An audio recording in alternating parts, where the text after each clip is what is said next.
और इधर रायपुर से आपको एक बड़ी खबर देते हैं। स्वास्थ्य कर्मचारियों की हड़ताल स्थगित हो गई।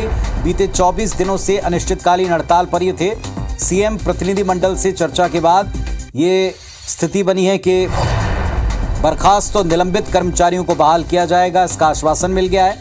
वेतन विसंगति दूर करने के लिए जो प्रमुख तौर पर मांगे थी, कुल मिलाकर 5 जो मांगे थी, इन पर भी सहमति बनाने की बात है। प्रदेश भर के डॉक्टर, नर्सिंग स्टाफ हड़ताल पर थे। राजेश राज सहयोगी हमारे साथ जुड़ गए। राजेश, बताएं 5 बिंदु ऐसे कौन से हैं जिन पर सहमति बनी है, क्या आश्वासन मिला है? देखिए, 5 जो मांगे थी इन स्वास्थ्य कर्मचारियों की, तो सबसे पहली जो मांग थी वो थी वेतन विसंगति दूर करने की।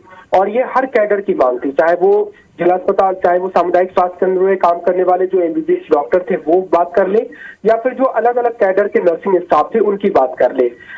इसमें सबसे बड़ी विडंबना ये थी कि अगर कोई 6 महीने की ट्रेनिंग लेकर के नर्सिंग स्टाफ है, उसकी सैलरी 3 साल के कोर्स करने वाली रेगुलर नर्सिंग स्टाफ से ज्यादा थी। ऐसी विसंगतियां कई सालों से चली आ रही थी, तो ये एक प्रमुख मांग थी।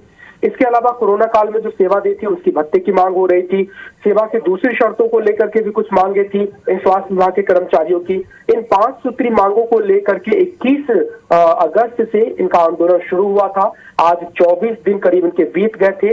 इस बीच में आज मुख्यमंत्री की ओर से एक प्रतिनिधिमंडल ने इन कर्मचारियों से मुलाकात की, जिसमें कांग्रेस चिकित्सा प्रकोष्ठ के अध्यक्ष डॉक्टर राकेश गुप्ता शामिल है। आईएमए की वो रायपुर प्रेसिडेंट भी है।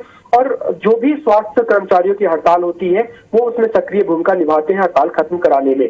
तो ये थे। इसके अलावा संचार विभाग के कई सारे पदाधिकारी थे। इन लोगों ने बातचीत की है और उन्हें आश्वासन दिया है कि हड़ताल खत्म होती है तो प्रतिनिधिमंडल को सीएम से मुलाकात कराई जाएगी और जिन जिन मांगों को लेकर के प्रदर्शन किया जा रहा है उस पर सीएम साहब एक पहल करेंगे। इस सीएम प्रतिनिधिमंडल की ओर से भी आश्वासन दिया गया है कि इन 24 दिनों की हड़ताल के भीतर जिन कर्मचारियों को निलंबित किया गया है या जिन्हें बर्खास्त करने का नोटिस जारी किया गया है उन सबको बहाल कराया जाएगा, किसी को नुकसान नहीं होने दिया जाएगा। तो इन तमाम सहमतियों के बाद जो संगठन है उसने आंदोलन से वापस लौटने का फैसला किया है और इसका फायदा मिलेगा 40,000 से ज्यादा जो डॉक्टर्स हैं और जो स्टाफ नर्सेज हैं वो अभी आंदोलन पर थे।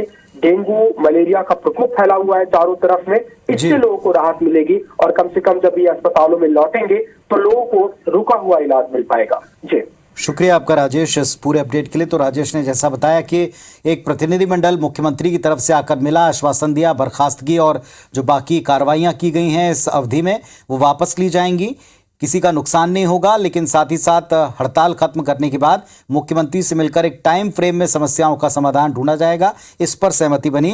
राहत की बात यह कि अनिश्चितकालीन हड़ताल 24 दिन से जो चल रही थी ये अब खत्म हो गई।